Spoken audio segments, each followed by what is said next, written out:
Hi, and welcome to another episode of Innovations in Patient Care. I'm your host, Jamie Davis, the Pod Medic, and I'd like to thank you all for checking out this episode.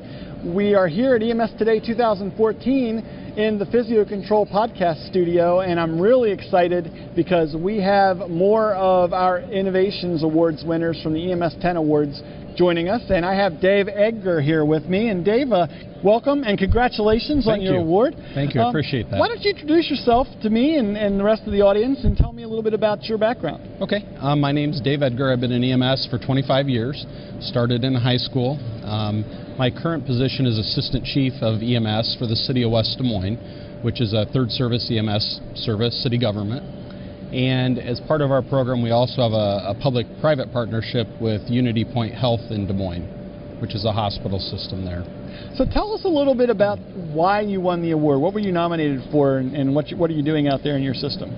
Specifically, we were nominated for a matrix system to identify fatigue and the need to trade out medics. And this is something that's been, as everybody in EMS knows, more and more out in the open to try to figure out ways to reduce fatigue, and especially with 24-hour shifts and things. And about 5 years ago, we partnered with a health system which changed our response from not only 911 but also to long-distance transfers and the different aspects that go along with that. So we really had to look at a lot of different things, and this particular award is kind of building on all the things we had to deal with, but a matrix that was created, taking information.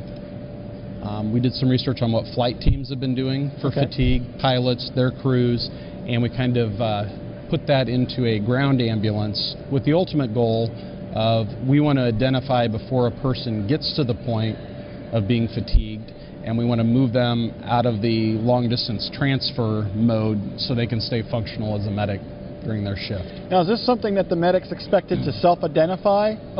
Is this something that the shift supervisor is watching, number of calls and things like that? Or? Yeah, the actual matrix that's been created goes in half-hour increments. So halfway through a shift, the shift supervisor, they all get turned in for all, even 911 ambulances, and they determine, and then there's a range of the point system. Either they're green, yellow. If they're in yellow, they're monitored for another 4 hours to see what their point system is. But if anybody gets in the red point system, then they have no option whether we're going to move them out of that or not. And we have had a timeout policy, we call it, if anybody feels unsafe going on a long distance transfer. But what we felt was that maybe we needed to identify it before we got to that point.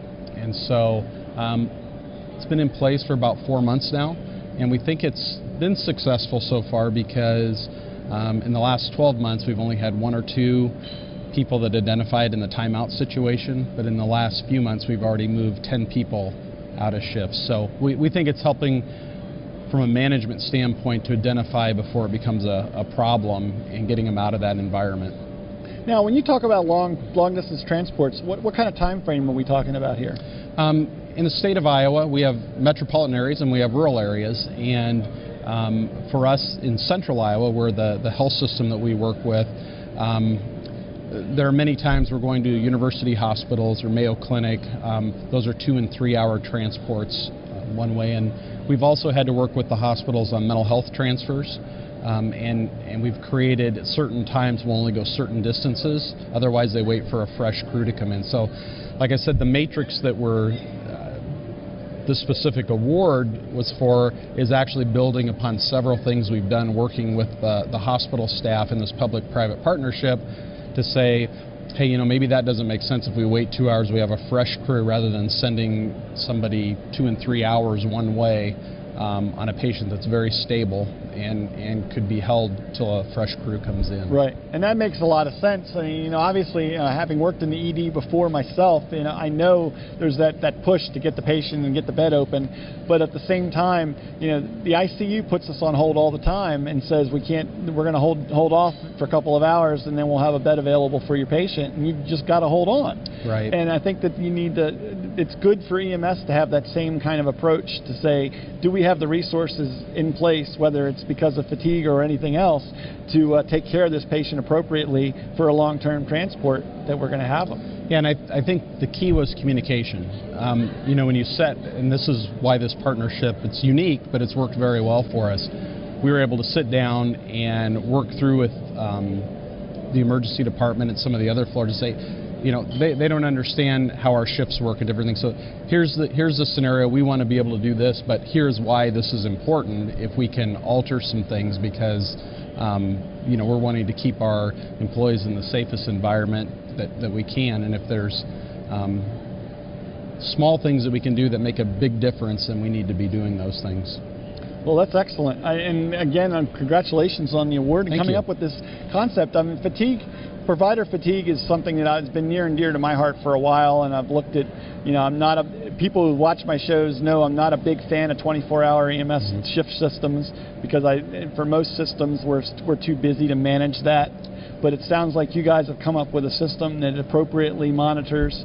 And I like the fact that the people who were self-monitoring didn't report clearly as much as they should have, based upon the fact that your matrix pulled that many out of the system immediately and only been in place for a certain amount of time. Yeah, and the real goal was to, not only that, because of the fear that maybe they wouldn't self-direct, but also to identify it way ahead of time so we can keep our maximum operations going without having to take an ambulance out of service. So that was the other key to it, to maintain the resources we have. So.